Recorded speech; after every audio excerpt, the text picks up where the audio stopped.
Hello and welcome back to Hill and Ponton's YouTube Live. I'm attorney Rachel Cheek, and I'm joined by... I'm Kerry Baker. How you guys doing? I think you guys probably watching. We're more prepared than Kerry and I, which is why you couldn't tell. Kerry looks very shoveled. I am disheveled, but I am ready to answer some questions. How about you, Kerry? I'm disheveled as well, but that's okay. We can answer. All right. Yeah, makes it fun. All right. I'll take the first one if that's all right. All right. Another step. 1 of 3. I am SC for rhinitis from 2023 PAC claim. In 2013, I filed for sinusitis. At the time, I was diagnosed for both sinuses and rhinitis. One in 88, one in 2009. From active duty, I had my CMP and was evaluated for both, but VA only awarded for sinusitis. Should the VA have assisted me and connected me for both? Can I go back to 2013? Effective date for my rhinitis? If so, which criteria would I be rated under in 2013? I saw a PACT video where Ursula talked about new effective dates. So let me clarify a few things. I don't think you could go back to 2013 because the PACT Act did not exist in 2013. So if you're a vet filing a claim versus a widow or a surviving spouse, you are limited to the August 2022 effective date of the PACT Act for your effective date claims for your PACT Act related effective dates. So no, I don't think you could. As far as I couldn't quite get, are you rated for both now or only one now? Go back to that first one. SC for rhinitis. So if you're not SC for sinusitis, if I'm understanding the question right, yeah, I would go ahead and file probably a supplemental claim for the sinusitis if you're not rated for that. That's presumptive as well. Whether that's going to change your overall rating, it's a little bit easier to get a higher rating for sinusitis than it is rhinitis, since rhinitis is basically seasonal allergies, and sinusitis could also include sinus infections and all that, which can be a little worse. But I think that's probably it. Am I missing some part of the question there, Rachel? No, I'm with you. Can we see 2 or 3 again, just in case? Okay, go back to go back to the first one. Okay, I guess what I would see. You applied for sinusitis in 2013, but it doesn't look like you had applied for rhinitis at that point. Just that the CMP found it. Maybe that's it. Yeah. So if you didn't have a claim, then no. And Kerry's right. The PACT Act, those presumptions only go back to the effective date. So. But if you're not service connected for both now, then yeah, I would file for the other one. Definitely. Tyrone Griswold says on my. I have to step away from this desk for like 10 seconds. I'll be right back. I apologize to Nate. All right. If I disappear, it's not because I've stepped away. It's because we're having our wonderful thunderstorms in Central Florida. But until then, I'm here. I've got Tyrone Griswold in 3P says, on my Board of Appeals decision, it was remanded by a judge, full of errors and no proof on Martinsburg VAMC part. Appeal dates back to April 2021. What are my chances of winning? All right, well, hard to say without getting the full details of the case. What I can say is generally when the board remands, I mean, that's like they're not denying. Usually they're very clearly pointing out what the RO did wrong. So I would take a look at that decision. At the end, whenever the board remands something, they give instructions specifically to the regional office. And it can be like to get new exams, to try to get new documentary evidence, can be to consider XYZ. Whatever the case is, check that Board of Appeals decision and see what they instructed the RO to do. Because if it's something like, get a CMP exam to determine this nexus, I would get ahead of the game and see if you can get your own nexus. Or if it's something like, lack of a diagnosis, do you have medical records showing that? Go ahead and get those filed. Because while it's remanded, you can still be adding to it. Now it's back in the RO's court. Kerry? I don't think I have anything else on that one. But I apologize for stepping out there. My dog was outside. I had to just let him out before this call, and it's like 95 degrees out there, and he wanted back in.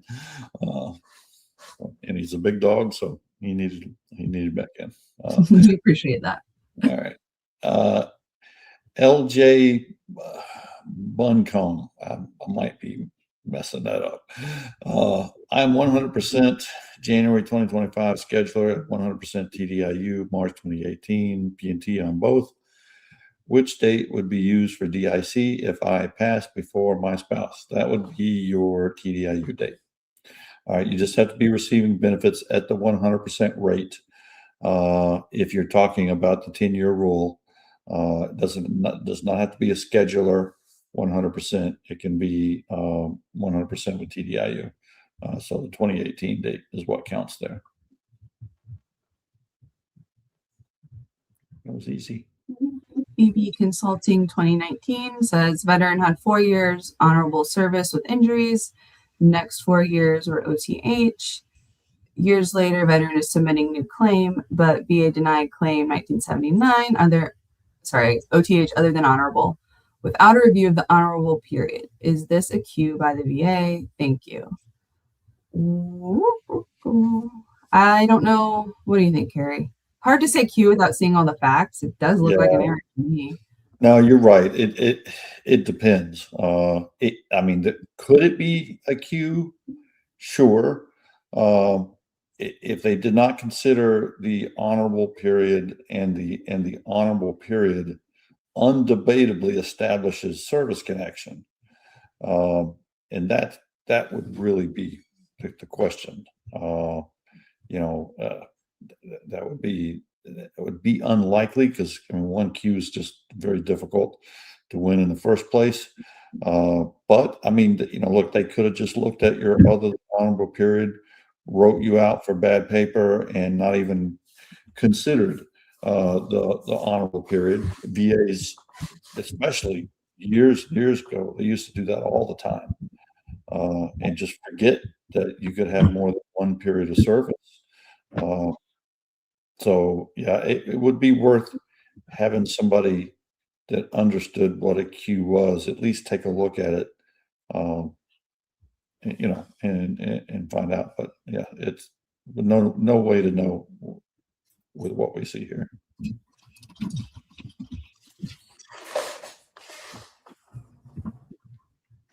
All right, Stephen Buckland, Vietnam vet, 1969. Recently diagnosed with COPD, finally a diagnosis. Should I file a claim? I'm currently 60%, 50 for PTS, 10 tinnitus. Any thoughts? I know it takes forever to get a diagnosis. I'm 76. Okay, so I don't want to be the bearer of bad news here, but COPD is not a disability entitled to presumptive service connection for herbicide exposure, if that was the premise of your question. It may not have been. If there are other grounds to service connect the COPD, then sure, absolutely, file the claim. Go back to that first part, Nate.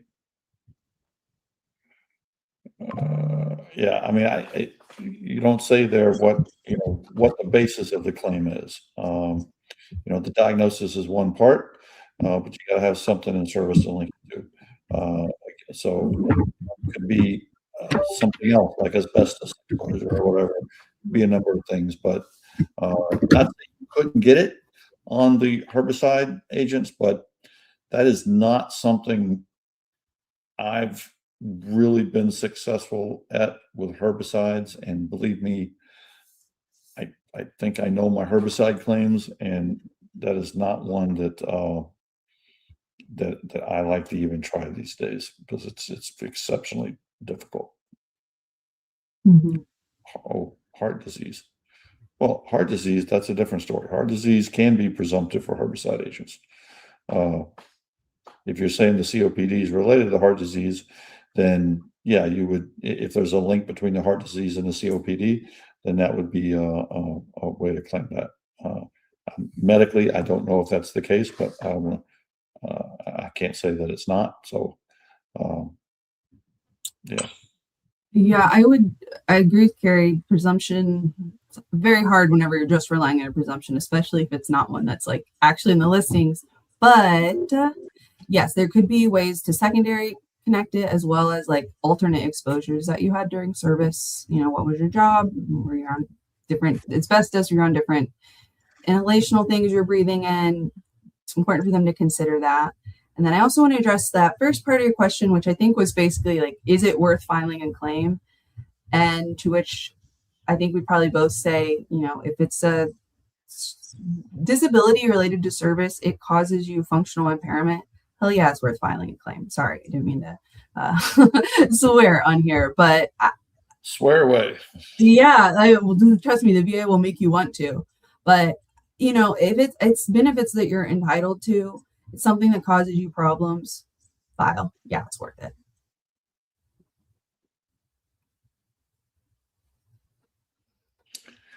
All right. Is it my whose turn? I've done lost track. I'll go ahead. Okay. Robert Cooper Jr. notes is granted my HLR claim last Tuesday, 6/23/26. Great, congrats. How long does it take for me to get paid? Well, that's going to depend. 6:30.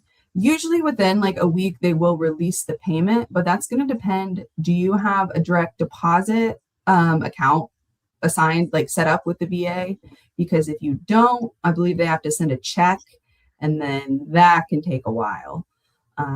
Usually I would say within a week or two, within a week, usually you're going to see the direct deposit. But if you don't have that set up yet, it could be a little bit. What I would do is, if you're not sure if you have it set up or not, go ahead and call the VA's main number and get it set up. That way you're not going to have to be waiting and the next time that you get a grant. And that's going to be a place that your monthly benefit payments go now. Go ahead and get that set up if you don't have it. Kerry, any thoughts? Yeah, no, I agree. It's about a week. I mean, usually when you guys don't see all the back end stuff, but usually once they process that that final notification letter, about 3 business days. You know, but by the time you may very well get paid before you get the rating decision in the mail. Now, if you're a retiree, that could, you know, if you get retirement pay, longevity retirement pay, there may be an offset initially with DFAS. You'll get all that back, but that will delay payment in those circumstances. But yeah, only about a week.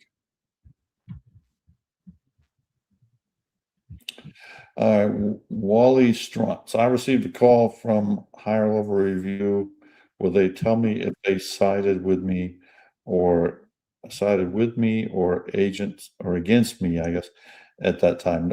Usually, no, not during the HLR conference. I mean, every once in a blue moon, they'll give you a hint of what they're going to do. I can't say I've never had them tell me. I mean, I have had them tell me, but generally they will tell you no. I have to look at the file. Most of the time, they have not looked at the file when they call you. A small number of times that I've had them call me and they've already looked at it, and they gave me a proposal. This is what I suggest to do unless you're going to tell me something different. And sometimes what they suggest is exactly what I was going to ask them. So in those situations, I usually know, but generally, you're not going to know until a couple of weeks down the road. Okay, user randomized. The tinnitus claim has been deferred for over a year. Suggestions? Yes. And Kerry's dog has suggestions too. He says, call the VA, let them know, hey, I got this decision this date. I have not gotten a final decision yet. This has been deferred for over a year. Please issue a decision. That might not do anything. I would also write a letter. You can just send it into your regional office, like address it to them. They'll have to put it in your VA file. I say send a letter because I have found that unless you absolutely paper the file, not just with calls and not just with, internal emails, you have to get stuff actually documented showing, hey, I'm requesting this. Otherwise, they're just going to blow you off. I hate to tell you, probably what happened is you got that rating decision that maybe granted or denied other stuff and then said tinnitus has been deferred. And a genius at the regional office level went, yep, rating decision done, and probably closed that claim out. Now, that doesn't mean it can't be reopened, and it technically is still open, but now it's on you because you've noticed before the VA, of course, this is still pending. So now you need to keep bringing it up to them to make sure that they reopen that and get you a decision. Kerry, any thoughts on that? Not really. I've seen them where they just don't establish the end product after a deferral. When the HLR does that, it should go back to the supplemental claim team and they should establish the deferral under its own end product. They're better at that now, but for a while they were just like forgetting to establish it. And if you didn't catch it, if you didn't know, you'd never get a decision unless you chased them down. So yeah, so chase them down. Yeah. Mark QB2CV. Service connects for hearing loss and tinnitus with secondary major depressive disorder, anxiety, and sleep disorder. I have daily morning stress headaches. Best to correlate those with sleep or tinnitus. Well, I'm not a doctor. It could be either, I suppose. I would think sleep, but are they related to either one first? They have to be related to one of them. And you say you just have morning stress headaches. So, are you talking just a few minutes, an hour, all day long? Because you have to, I guess what I'm getting at is, are they severe enough to present a disability, essentially for VA purposes? If they are, then, you could always try both the depressive disorder and tinnitus. That way at least VA has to consider both avenues. That's if I didn't know one way or the other, that's what I would do. But without being a medical expert, I couldn't say what would be the more probable outcome there. Rachel, you have anything on that? No, I agree. Both. There's no rule that it only has to be one service-connected condition. The multiple pathways, I think, makes that stronger. As Kerry mentioned, they got to go one way or the other, or at least they have to look at both of those ways. They'll probably go the way of denying if it's VA's usual typical initial decision, but bring up both, I would say. Sleep, I agree with Kerry, though. If it's in the morning, it does sound like sleep. Oh, my God. Ms. Carolyn Williams asked how to argue and go from SMCS to SMCL.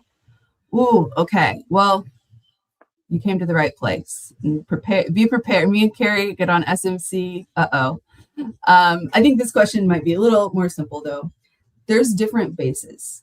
You can't, just because you're at SMCS, that doesn't mean you can just, jump with an argument. But what you want to do is show that you qualify for SMCL. well, probably more than a couple ways to do it. I'm going to give you the easy ones. Kerry will probably know the ones I can't remember. But most common, SMCL, that's given for aid and attendance. Do you need the regular aid and attendance of another person in order to complete your activities of daily living due to your service-connected conditions? Also, loss of use of both feet. If you're service-connected for peripheral neuropathy or radiculopathy or bilateral knee and foot problems and you can't ambulate, then SMCL is granted for loss of use of feet. Can you give us some more examples of that, Kerry? What else? How else can you qualify for SMCL? Well, I don't know. I might be the bearer of bad news. I was going to say that you shouldn't think because you're at S that you can go to L. Okay, so at first, you have to answer the question is, can you get to L? Okay, if you can go to the bathroom on your own, can feed yourself, can bathe yourself, can dress yourself, keep yourself free from harm. You can do all of the activities of daily living without someone else to help you. And you don't have loss of use of any extremities, you might not be able to go from S to L. So, but I agree 100% with Rachel. It's likely aid and attendance, because if you're talking, loss of use, that's a little more concrete. If you can't use one or more extremities, balance and propulsion with the feet, grasp and manipulation with the hands, then you SMCs based on that loss of use a little bit easier.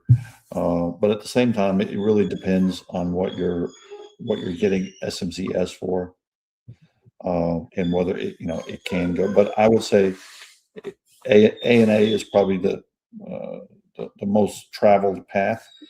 Sorry, I got a fly in my face. And that's if you need help with your activities of daily living, and that's just do a 2680, a form 2680, which is the aid and attendance form. As far as the argument, I would have to know more about the case, I think. Yeah. So I would just say to consider SMCS, that is generally, and it might be different, you might be housebound, in which case you probably can prove SMCL for aid and attendance. But generally, it's going to be based on your combined ratings. Either one condition giving you IU or 100% condition, and then unrelated conditions rated 60% or more. So that's just something VA should automatically apply when you have those ratings or benefits in place. Whereas SMCL, especially, for anything, aid and attendance, loss of use, then that becomes a needs-based thing. So just like Kerry said, it's not necessary. It might not be something you can get to, but just consider its different criteria and look at, now you're looking at the needs that you have. And if I were you, I would look at whatever the condition is, that 100% or totally disabling that qualified you for SMCS. If you're bringing it up at the regional office, I would hinge my aid and attendance to that, because they are very particular about, the ratings they think people should have for aid and attendance, even though not a requirement. Don't get us started on that. And one thing I would add too, if it's aid and attendance we're talking about, and you don't have so this happens all the time, where say you're getting 100% based on unemployability, or you're 100%, but you don't have a single 100% rating. It sounds like you might, unless it's TDIU, since you need a single 100 plus an additional 60 to get S, unless it's housebound, which is very, very, truly housebound, which is really rare. But what will happen is you'll be at 100, but you won't have a single 100. And VA will come out and say, well, generally, aid and attendance requires a single 100% disability. It does not. Like Rachel said, it's a needs-based issue, and they will deny it because you don't have a single 100% disability. And then they may even go as far as to actually make a favorable finding that you need aid and attendance, due to your service-connected disability and still deny it. If that's the case, you argue it to the Board of Veterans Appeals and you say, basically, they made a favorable finding. I need A&A due to my SC disability. That's the end of the story. And the board will go, yes, it is. A&A is granted. So that's it. That's the quick version of that. Hopefully it made sense. All right.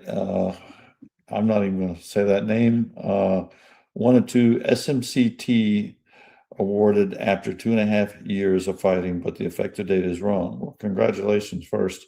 The intent to file date was October 23. Claim filed November 23. The date they granted was December 25, not the ITF or the claim date. What's the likelihood of getting this fixed at the RO level? It depends. If there was nothing that changed in your circumstances between the time you filed and the time they made it effective, I would probably do an HLR. My guess is that 2025 date is probably the date of an exam or a date of a medical opinion. Half these raters think that that's how they're supposed to apply these effective dates. They're wrong. They don't understand what a factual, an effective date based on facts found really means. So sometimes an HLR, if you can show that, look, you needed the SMCT back then when you filed the claim, they'll usually take it back. If not, then I would go to the Board of Veterans Appeals with it. So I agree. I agree. Michael McKinney notes, I'm going to file for IU due to a recent total knee replacement. I'm at 100% till August 1st, then I'll be at 70. I have a PTSD insomnia rating at 50%. I'm on SSDI. Haven't worked since July 2023. I'm 62 and still receiving workman's comps checks weekly. Any questions? Can we go back to the first one? Well, I don't really have a question here to answer. One thing that I would say, keep in mind with your total knee replacement, I see you say you're at 100 and then you'll get 70, noting that like you're getting the temporary total rating. Have them check after your knee gets replaced. It shouldn't just go back down to what the rating was before. They're supposed to rate you on your residuals. I think it's a minimum 30%, isn't it, Kerry? Yeah, 30. Minimum 30% for the knee. It can go higher, but just in case you didn't know that, it doesn't necessarily have to go all the way back down to what it was before. But I don't have a question, so I'm not sure what to answer. Yeah, I mean, if you're asking something about TDIU, and I'm just guessing here, I'd probably just file it while you're getting your temporary 100%. At least that way, it'll shorten the time frame between the point it expires and potentially getting granted TDIU. So, when it starts, but I don't know if that's what you're asking or not. So, all right, Antonio James. I was recently granted 30% for headache syndrome secondary to service-connected disability of cervical neck pain, but I was cervical neck pain. But the decision letter stated that a service connection may be granted for a disability which began in military service or caused by some event or experience in service. I'm not following that. Is it me, Rachel? I'm not. No, I'm not sure. The only thing I could see is like, are you saying like, did they make a mistake? They're just saying that can be granted due to something that started in service or is caused in service, but I only had the headaches after the neck pain. But that's okay because they granted you. It can be secondary. It doesn't have to just be something that began in military, if that is what the question is. Like they didn't mess up. They probably just didn't put the secondary service connection information on the letter. But as long as they granted service connection, you're connected. And what it sounds like, it was on a secondary basis. So don't worry about that statement that it has to have begun in military or caused by event in service. Because technically it was caused by an event in service, the neck injury, which led to your headaches. That's true. All right. Your turn, Rachel. Oh, sorry. FGN, do you have to be service connected for degenerative joint disease in order to get temporary 100% status after hip replacement? And if so, how long can you get it for? Yes, you do have to be service connected for a condition in order to get the temporary 100%. I'm not sure off the top of my head, it is a different length for each type of surgery that it will be somewhere. Do you have it offhand, Kerry? Do you know? Well, it used to be 13 months. I don't think that's changed in the rating schedule, but there's a chance I could be. They're coming out with faster changes these days. Sometimes we have to keep up with the temporary 100%. They did change something. I know. Yeah, so it'll be established. Whatever it is going to be like set forth. Now you can show if you continue to have problems and like don't heal right, you can continue to get a higher rating, but you also do have to be service connected for the hip first. You can go ahead, even if you're not service connected yet, go ahead and file for it. So if you do eventually get granted, you can have it go back to this time. So it's okay if like you don't get it service connected until after the replacement. But what they'll be looking at now is retroactive. They'd be wait, does that make sense? What am I saying? Kerry, I lost my place. Yeah, no, it doesn't necessarily have to be the DJD. That's probably typically what they do a hip replacement for, but yes, it has whatever caused the hip replacement has to be service connected, whatever it may be. Sometimes it's people taking too much prednisone for a long period of time, and you get avascular necrosis of the femoral head, which is the hip socket, and it wears it out, and you have to get hip replacements. But I think I don't know if that's what you were trying to say, Rachel, but I don't know. It's the only thing coming to my head. So I think you got it. all right. Is that the same one? I retired from the U.S. 6, part 2. Oh, I guess this is another one. Okay, go back to that first one. Let me start over. I retired from the U.S. 6, part 2, U.S. Clark Air Force Base, with substance abuse, having 5 times in treatment and loss of employment. Is it too late? Too late to what? If you're talking about too late to file a claim, no, it's never too late to file a claim. But you can't get service connection for substance abuse, if that's what you're asking. You can get service connection for a disability caused by substance abuse if the substance abuse itself is caused by a service-connected condition. But if the substance abuse just started during military service for no apparent reason, as far as disabilities go, then they're probably going to rule that as willful misconduct. But I'm not 100% sure if you're asking something else there. Yeah, I'm not sure. I agree with like kind of just reading between the lines as best I can. Agree it's never too late to file a claim.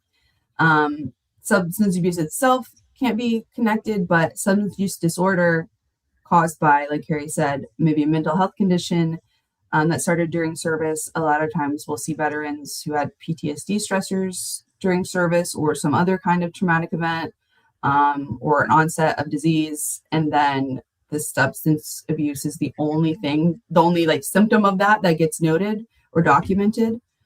So if it's a pattern of events like that, you want to clarify, again, it's not the substance abuse itself, it's whatever the underlying condition is that led to that abuse, if there is one.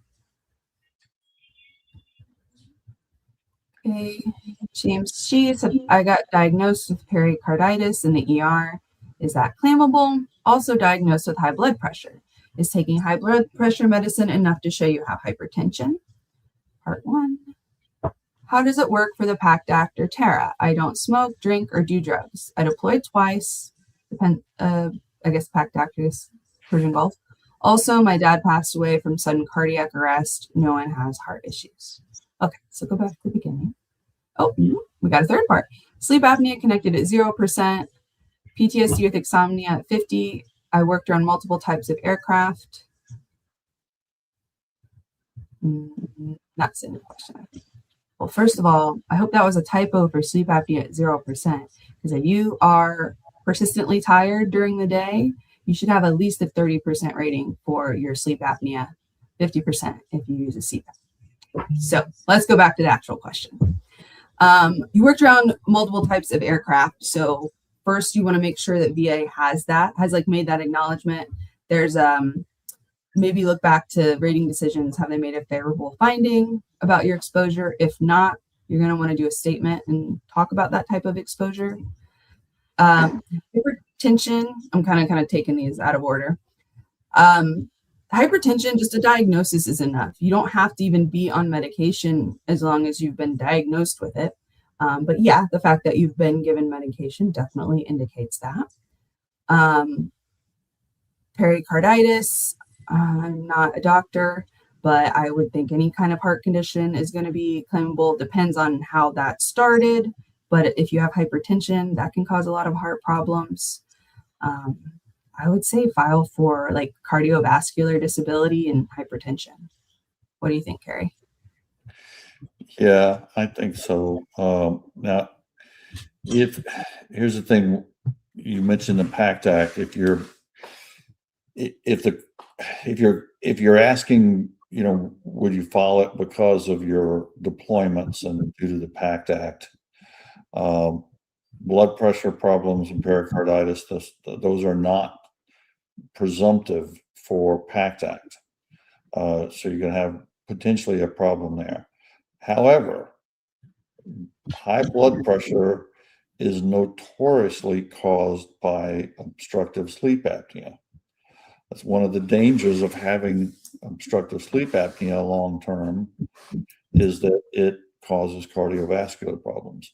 That might be your straightest route to get the high blood pressure service connected, rather than going exposures during your deployments. Just a thought. But yeah, that's all I got. That's good.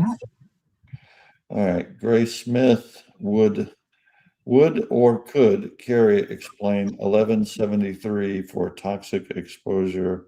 Do a short video. I could probably do a short video. I would rather be a little more prepared. I wouldn't want to do it off the cuff. But if Nate and Benji want to do a short video on that, I'd be happy to accommodate. Sure. Watch this space. What's that? I said, watch this space. That's right. Robert, your turn. I don't know if that was really me taking a question. I'll take this one. Robert Kasek. I served in the DMZ in Korea in the 5th 38th Artillery at 3P1 Fire Base from 71 to 72, January 71, January 72. I understand that the area was sprayed with Agent Orange and I have health issues. Not sure how to proceed. All right, so I would assume, based on your statement there, that you have never filed for VA benefits or filed for compensation. So you would start that with a form 21-526. You can get that right off VA's website at va.gov. The form is somewhat self-explanatory. There's a whole list of things that's presumptive for exposure to Agent Orange. You can Google that. It'll tell you what that list is. Um, I do believe, now I don't have all the units memorized, but from what you listed off there, especially with the 38th Artillery and the dates you stated, especially January 71, I'm pretty sure you fall into the group that would be presumed exposed to herbicides. So I would absolutely file the claim. Depends on what the health issues are, but you know, that all that really means is depends on that would decide how easy the claim is or how hard it is. But yeah, that's what you would do. File a 526, 21-526. Right, you can file it online, or you can go into a VSO or straight to the VA and file it there. You know, if you can use this here system that you just used to ask us a question, you can use VA system to file a claim. You shouldn't have a problem with it. Just get that form and fill it out and send it in. And it's got the instructions on where to do it. Rachel may have better advice. No, that was great. All I could say. All right. James G. again. How does SMC work for SMCL or SMCO? I have my primary care doctor doing a 2680 with everything lumped together, working to see if she will just put physical issues, a private psychiatrist, and potentially a private doctor. The psychiatrist is doing a DBQ as well to help increase my PTSD from 50% to either 70 or 100. I'm doing a supplemental claim for PTSD and applying for ANA. Okay, let's go back to the first one. Okay, sounds like you're doing everything right. So from L to O, that's a big difference. So the main thing for SMCL, think of that as like how you get on the SMC ladder. We previously spoke with someone who had a question about SMCS and SMCL. Once you're on SMCL, that's when you start to look at, I know Carol all the time because I I work with her, and I know on YouTube she's always talking about, you know, these different steps that basically you can combine to make sure that you have the right amount of SMC. That first step is going to be getting aid and attendance linked. What it looks like you're asking is, because you have your doctor just doing the physical issues and then a private psychiatrist talking about your mental health, it looks like you're trying to separate the issues out. So what you want to do is you just basically want to have, in order to make sure that you can maximize your benefits, is think about like what conditions actually cause you to need the aid and attendance, right? Like you might have a lot of other conditions. You might have, say, like headaches. Headaches might be rated, but they might not cause you problems doing your everyday daily activities like your back and your knees cause you, for example. So you want to really focus and see if you can, you know, have these 2680s focus on the specific disabilities that cause you to need this aid and attendance. Because then at that point, once you have aid and attendance SMCL, then you can kind of look at your other combined conditions and see about jumping them. Kerry, what do you have? So I agree with everything you said, especially you said there's a big difference between L and O. There's a really big difference. If you can get to L, you should not be under the impression you can just get to O as well. It might be impossible in many circumstances. But I agree also with Rachel that it sounds like you're trying to go a physical and a mental health route for getting 2 rates of ANA. So that, you know, in the world of how do I get to O, all right, that's one way to do it. If you had 2 different separate bases for the need for aid and attendance, for your physical issues for one, mental health for another, if they independently decided you needed aid and attendance for each of those, and they're both service connected, then yes, you could get 2 L's. That is a way to get to O. Any 2 rates between L and N automatically take you to O. All right. If you're at O, and you need ANA, you go to R1. So that's like the cream of the crop there in the world of SMC. But they have to be, what got you to O has to be separate. And the mental health, look, it's not easy to get ANA for mental health alone. It's a pretty big leap between 100% and ANA. A lot of people try to get, and I say that because people shouldn't go into it thinking it's going to be all that easy. A lot of people think, well, I need help with medication, so I need ANA. That's not going to do it. You need to be able to show that you can't keep yourself free of harm in your own environment, that type of stuff. And you need somebody with you, or else you might hurt yourself or hurt somebody else. If you can show that kind of stuff, now you're getting evidence that could really help. But that's pretty much it. I think that's all I have to add. All right, Cassie Williams or something. Cassius Williams. One, good day. I would like to know, why does the Veterans Benefits Administration continue to send claims back for further evidence when I completed 3 exams for the same thing? 2, I put in for ANA and I was examined at the CMP exam that I need. So the CMP exam said you need ANA. The medical evidence stated an attendance is required, yet they send the claim back for so-called development, I would guess.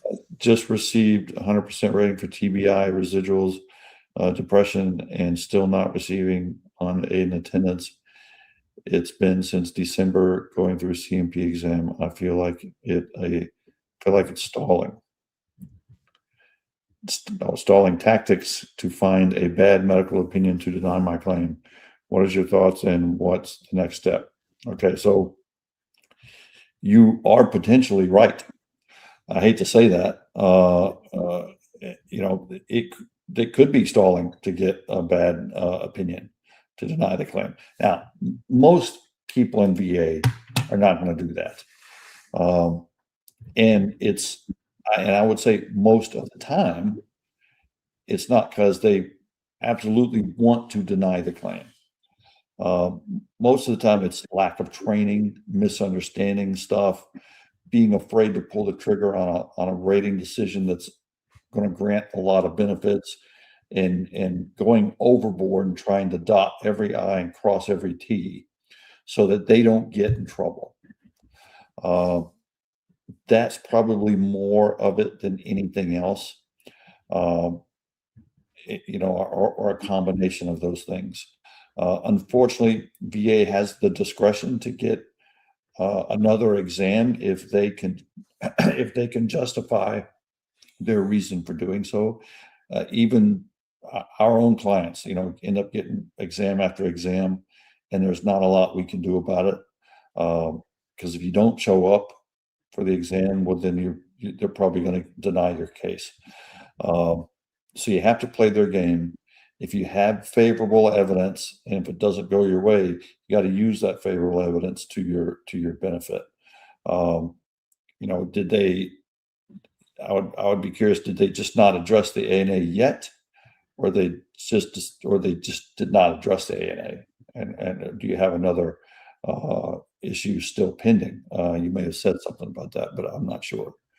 And I'll give you an example. Like I've had a number of DRO conferences lately where the DROs are telling me now that they have a second and third signature on ANA claims.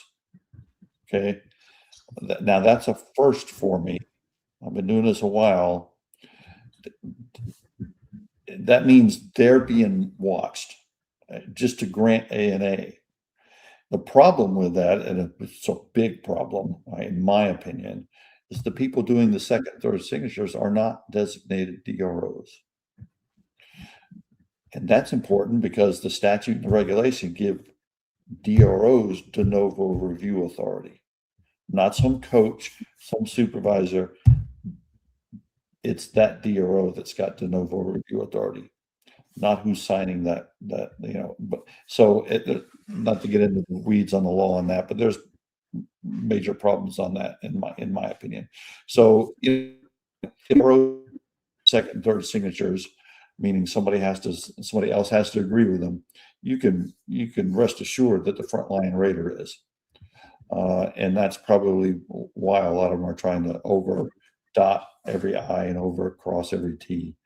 And that could be what's going on here. Could I ask a question? I see part 2 and 3. Okay, so going back. Can I see 3, please? Now, what I wonder happened is they sent it back because was your TBI rating was in depression? Was that still pending at the time they sent an attendance back? Because if so, it could be that they were waiting on that exam. Yeah. What I would do is, it sounds like what it is you're waiting to get the in attendance decision. What I do is if it's been pending since December, call them up, send in a VA form 4138 with a little typed statement. I did the exams then. I've been waiting for my in attendance claim for this long. On this date, I received 100% rating for my TBI. Document it, get that file papered. Because what it sounds like, just based on, if you've got 100% for depression and TBI residuals, when they give you in attendance, they're probably going to have to look at SMCT, which is the highest payment rate. Depends what your evidence shows, but you probably will be eligible for that. So I can also see they're really dragging their feet because if they do what they're supposed to do, that should be a good grant. Don't give up is what I would say. Keep papering the file, keep calling until you get a decision. But don't give up on it. Don't let them forget about it. Because that's definitely something big that you should be entitled to, it sounds like. And also, just because it's been pending since December, now granted, it sounds like you've gotten multiple exams and all that, but keep in mind, it's not uncommon for claims to take that long in the supplemental claim lane. They don't all take that long, that's for sure. And some of them take longer. Okay, so it's not unheard of that.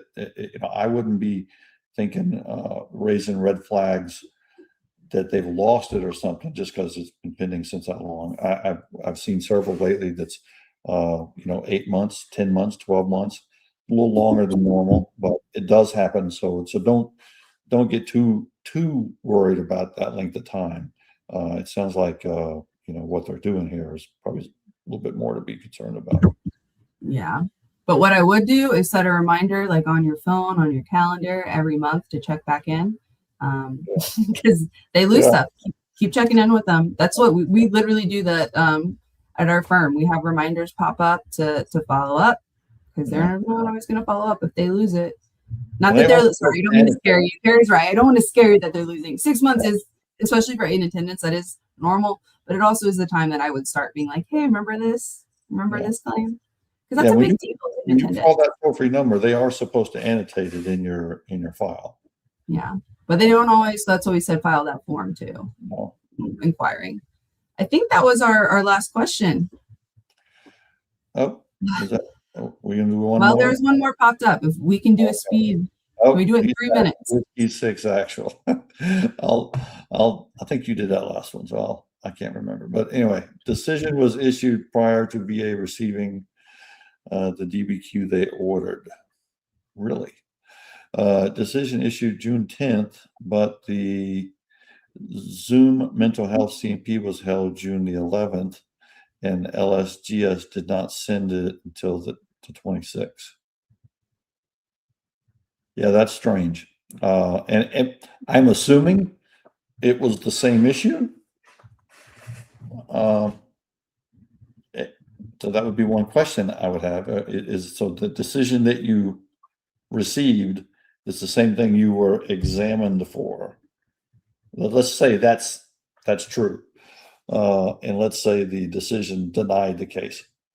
I would probably do an HLR and ask for a conference and point that out to the DRO. Now they're going to say, well, I can't consider, new evidence, but your goal wouldn't be to get them to consider it. Your goal would be to show that they examined you, but yet issued a decision before the exam, which just does not make sense. But, it's VA and it's nothing with them makes sense these days.